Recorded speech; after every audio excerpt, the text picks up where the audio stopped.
Que alegria participar de mais um tema do projeto Crescendo em Graça. Temos recebido muitas bênçãos ao nos reunirmos de diferentes maneiras para louvar, estudar a Palavra de Deus e renovar nossa entrega ao Senhor como fizeram os pioneiros, cujas histórias estão descritas no livro Paixão, Propósito e Poder. E por falar no livro, como vai a sua leitura? Espero que você esteja desfrutando cada relato. Me impressiona como eles se entregaram a si mesmos e a tudo que possuíam sem reservas por essa causa.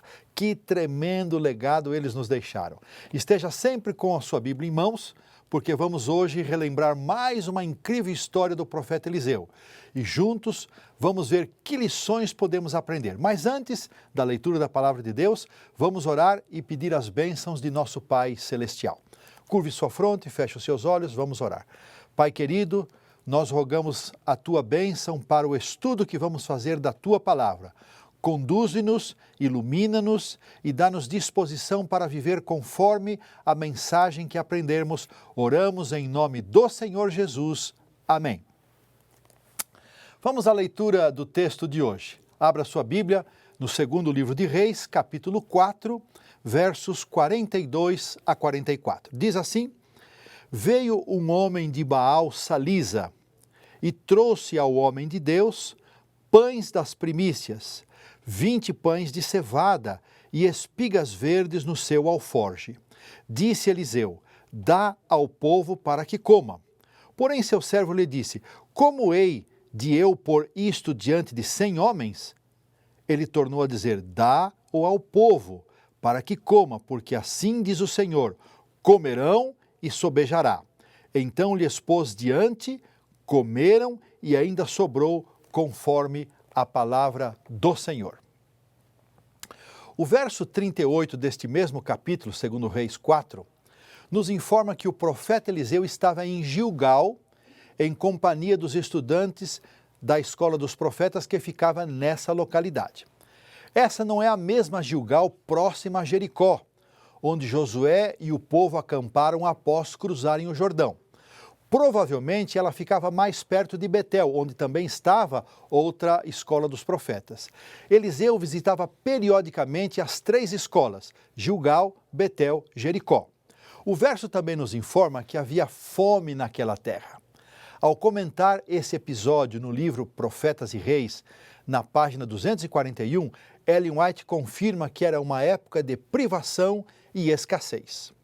O relato imediatamente anterior narra um milagre feito por Eliseu, que salvou um cozinhado que havia sido preparado para os discípulos dos profetas e impediu que eles fossem envenenados. Os dias eram difíceis, desafiadores, como esses que estamos atravessando. Nesses tempos mais trabalhosos, nós podemos aprender como aperfeiçoar nossa fé e confiança em Deus. Quando sopram ventos de aflição, quando atravessamos os vales escuros e sombrios da vida, são sempre oportunidades para apegar-nos mais firmemente ao Senhor Jesus e crescer em graça e fé. O verso 42 fala que o homem que levou os pães e as espigas era de Baal Salisa. Esse era um lugar que ficava nas proximidades de Salisa, cidade da região montanhosa de Efraim, onde Saul foi procurar as jumentas de seu pai, conforme lemos em 1 Samuel 9,4. É a única vez que essa localidade é mencionada na Bíblia. Sabemos também que ela ficava no Reino do Norte, onde os israelitas não tinham um templo consagrado a Jeová. Porém, mesmo nos piores dias da terrível apostasia sob Acabe e Jezabel, quando Elias pensou que somente ele havia permanecido fiel, o Senhor lhe disse que 7.000 não haviam dobrado seus joelhos a Baal, 1 Reis 19:18. Como adventistas do 7º dia, acreditamos que Deus também tem um remanescente fiel. Apocalipse 12:17 apresenta o remanescente identificado por aqueles que no tempo do fim, após os 1.260 dias proféticos que terminaram em 1798, surgiriam guardando os mandamentos de Deus e tendo o testemunho de Jesus, que cremos ser a manifestação moderna do dom profético na vida e obra de Ellen White. Vejam aqui a importância da palavra de Deus e do testemunho de Jesus. Deus também tem um remanescente invisível hoje. São as ovelhas que não são deste aprisco. Sobre elas, Jesus disse: a mim convém conduzi-las. Elas ouvirão a minha voz, e então haverá um rebanho e um pastor. João 10,16. Mas essa é uma condição momentânea e transitória. O remanescente escatológico será identificado por sua fidelidade e obediência a Deus, enquanto a maioria escolherá a apostasia. Só haverá dois grupos, como nos dias de Elias. Naquele tempo, de um lado estavam os adoradores apostatados de Baal e um resto, ou remanescente fiel, que adorava o verdadeiro Deus, que nem o próprio profeta conhecia. A adoração está no centro da grande crise que haverá no fim do tempo do fim. A maioria se inclinará ante a imagem da besta, mas o remanescente permanecerá fiel, adorando o Deus Criador, mesmo sob a ameaça de morte. Só dois grupos. A qual grupo vamos pertencer? Se, como adventistas do sétimo dia, hoje eu não levo a sério os elementos de adoração, guarda do sábado, louvor, estudo da Bíblia, testemunho, fidelidade nos dízimos e ofertas, quando não temos nenhuma perseguição, como será a nossa reação sob a ameaça de morte? Para a gente pensar. Muito interessante o verso 42 mencionar que os pães levados pelo israelita eram uma oferta das primícias. Com o templo em Jerusalém e a apostasia no Reino do Norte, muitos sacerdotes e levitas haviam se mudado para o território de Judá, ao sul. Eles é que deveriam receber as ofertas das primícias e deveriam usá-las de acordo com as prescrições cerimoniais encontradas em Levítico 23. Não havia previsão para que os profetas recebessem e fizessem uso dessas ofertas, mas alguns piedosos em Israel reconheciam os profetas como representantes do Senhor a quem levavam as ofertas que a lei requeria fossem dadas aos sacerdotes. As festas solenes de Israel eram momentos especiais de descanso, celebração e adoração. Haviam sido estabelecidas para que o povo de Deus, depois de ter peregrinado no deserto e ter tomado posse da terra prometida, construído suas casas, não viessem a se esquecer que pertenciam ao Senhor. A oferta das primícias geralmente era resultado da colheita da cevada e ocorria no segundo dia da festa dos pães asmos, imediatamente após a celebração da Páscoa. O povo agradecia a Deus pelos frutos que já haviam colhido e pela colheita que viria, especialmente a colheita do trigo. Essa cerimônia possuía um lindo significado. Expressava senso de dependência e gratidão a Deus como fonte de toda boa dádiva. Que linda lição para nós! Preciosa. Davi expressou em sua oração de dedicação das ofertas para a construção do templo um reconhecimento que deveria ser o reconhecimento de todos nós. Tudo vem de ti, disse o rei Davi, 1 Crônicas 29, 14. O apóstolo Paulo, no seu discurso em Atenas, falou assim: pois ele mesmo é quem dá vida, respiração e tudo mais, pois nele vivemos e nos movemos e existimos. Atos 17, 25 e 28. Reconhecemos que tudo que temos e somos provém do Senhor? A vida e todas as bênçãos físicas, materiais e espirituais reconhecemos como vindas do Senhor? Como podemos expressar gratidão a Ele por ser o doador e mantenedor da vida? Provérbios 3:9 responde: honra ao Senhor com os teus bens e com as primícias de toda a tua renda. Quando o israelita chegou à escola dos profetas, o verso 42 diz que ele entregou sua oferta ao homem de Deus. Esse título, homem de Deus, de lindo significado, ocorre 30 vezes em referência a Eliseu. Vou comentar mais sobre esse título no próximo tema. Ellen White declara que Eliseu foi um tipo do Salvador, do Senhor Jesus, especialmente por combinar em seu ministério o trabalho de curar e ensinar, Profetas e Reis, página 240. Em contraste, Jesus apreciava muito referir-se a si mesmo como Filho do Homem. Das 94 vezes que essa expressão ocorre no Novo Testamento, 89 são pronunciadas por Jesus. Homem de Deus apontava para o poder por trás das obras e ministérios de Eliseu. Filho do Homem aponta para a missão redentora do Messias. Ao receber a oferta, a reação imediata de Eliseu foi: dá ao povo para que coma. A situação era difícil, de terrível penúria. O profeta poderia ter pensado primeiramente em si mesmo e em suas necessidades. Havia muitos motivos para ele justificar essa atitude. Afinal, não era ele o servo de Deus? Não estava fazendo a obra do Senhor? Ouvi dizer que há um ditado popular no Nordeste que diz: farinha pouca, meu pirão primeiro. E não é assim mesmo que temos a tendência de agir? O egoísmo grita muito alto, mas para os cristãos há uma outra força dominante que deve controlar as ações: o amor de Deus e ao próximo. O conselho de Paulo em Filipenses 2,4 é válido ainda hoje.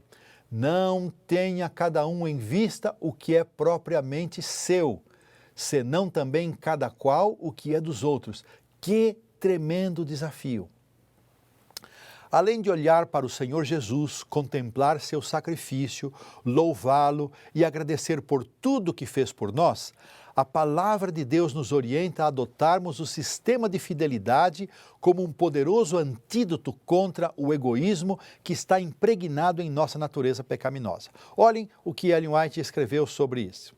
Deus planejou o sistema de beneficência a fim de que o ser humano se tornasse como seu Criador, benevolente e de caráter altruísta, vindo a ser, afinal, participante com ele da recompensa eterna e gloriosa. Testemunhos para a Igreja, volume 4, página 473. Nosso egoísmo é tão arraigado que preferimos encontrar razões para justificar a escolha de não sermos fiéis dizimistas e nem darmos ofertas regulares. Ao agirmos assim, perdemos grandes bênçãos materiais e espirituais. Como resposta à orientação de Eliseu para servir os pães e as espigas para o grupo que estava ali na escola dos profetas, o servo respondeu: como hei de eu pôr isto diante de 100 homens? Ele tornou a dizer: dá ao povo para que coma, porque assim diz o Senhor, comerão e sobejará. Verso 43. Essa situação nos faz lembrar do milagre da primeira multiplicação de pães e peixes feita por Jesus. Era tarde e os discípulos queriam despedir a multidão, mas Jesus foi muito claro: dai-lhes vós mesmos de comer. Mateus 14,16. E a resposta deles foi: não temos nada aqui senão 5 pães e 2 peixes. Verso 17. E André ainda perguntou o seguinte: mas o que é isso para tanta gente? Está lá em João 6,7. O relato do Evangelho de Mateus termina dizendo que todos comeram e se fartaram, e dos pedaços que sobejaram, recolheram ainda 12 cestos, e os que comeram foram cerca de 5.000 homens, além de mulheres e crianças. Mateus 14, 20 e 21.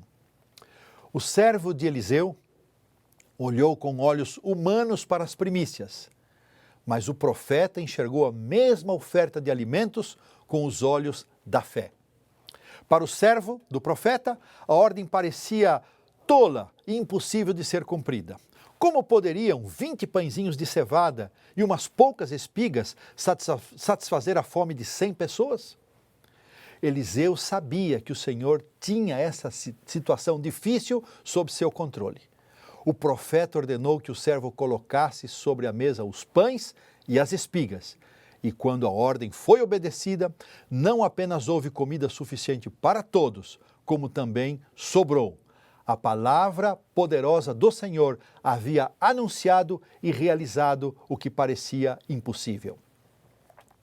Gosto de pensar na reação humana natural quando lemos e ouvimos as orientações do Senhor para separarmos um dia da semana, o sábado, para ser dedicado inteiramente à vontade do Senhor. Ou mesmo quando uma parte de nossa renda deve ser devolvida como dízimo e outra como oferta voluntária. Nossa primeira tendência é achar que essas são ordens tolas, impossíveis de serem cumpridas. E que Deus, em sua infinita misericórdia e paciência, nos ajude a aceitar o convite que Ele nos faz. Provai e vede que o Senhor é bom. Salmo 34:8, primeira parte. Sim, o Senhor nos chama a experimentar sua bondade, mesmo quando todas as evidências contrariam as circunstâncias. Para não desanimarmos, o convite não vem sozinho, ele vem acompanhado de uma promessa. A segunda parte do verso 8 desse mesmo Salmo 34 diz: bem-aventurado o homem que nele se refugia. Nos é dada a garantia de que seremos felizes se acreditarmos e obedecermos. O Salmo 34 contém lindas promessas, uma mais linda que a outra. Tire um tempinho depois de ouvir essa mensagem para ler ou reler o Salmo 34. Deixe Deus falar ao seu coração. Aceite o seu convite de provar e ver o quanto Ele é bom e responde em oração ao Senhor, aceitando o desafio de ser fiel e obediente às orientações de sua palavra. Eliseu falou por inspiração. Um profeta falando por inspiração sempre profere as palavras de Deus. Há poder infinito em Deus. Seus recursos podem suprir as necessidades de todos. O toque de sua mão ou o poder de sua palavra pode multiplicar a oferta mais escassa e pequena. Foi o poder de Deus que fez os poucos pães e as espigas se multiplicarem até que todos tivessem o suficiente para satisfazer suas necessidades. O Senhor aceitou a oferta e colocou sua bênção sobre ela. E o resultado foi maravilhoso. Foi muito além do que o servo podia imaginar ou desejar. De igual forma, o Senhor abençoa e aceita nossas ofertas.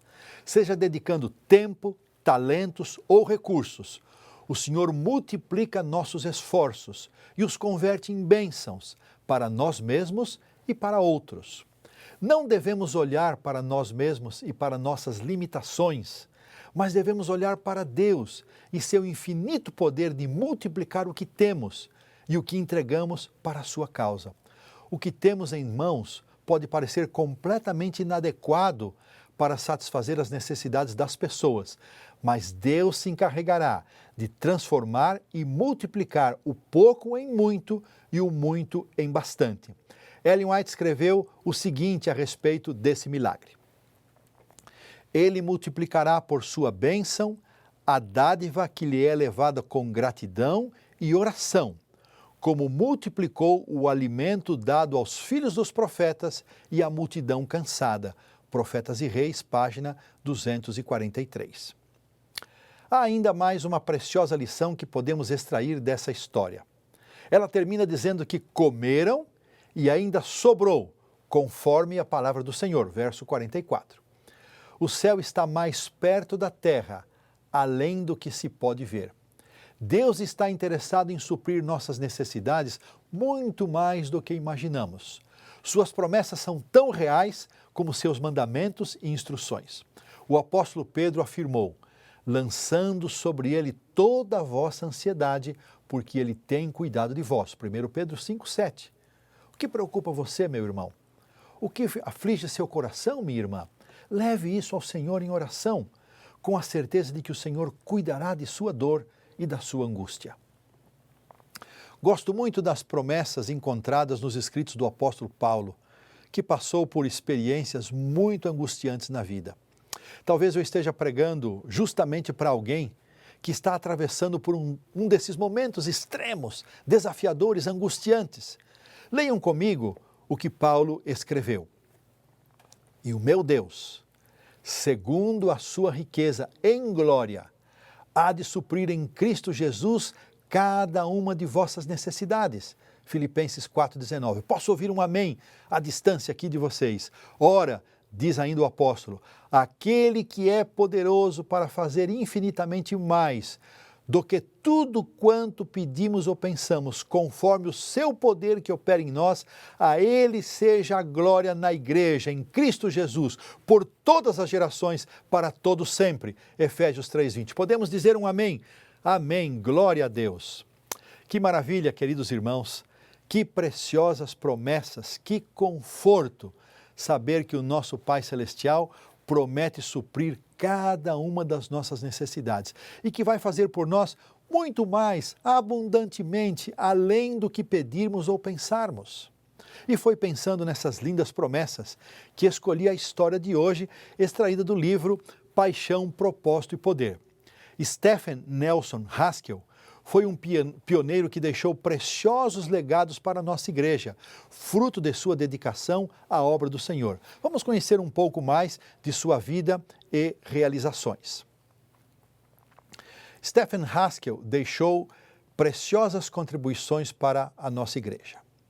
Ele e a esposa Mary fundaram a primeira Sociedade Missionária de Tratados, que tinha como objetivo facilitar a distribuição dos livros publicados pela editora adventista e contribuir com a evangelização, especialmente nas cidades maiores.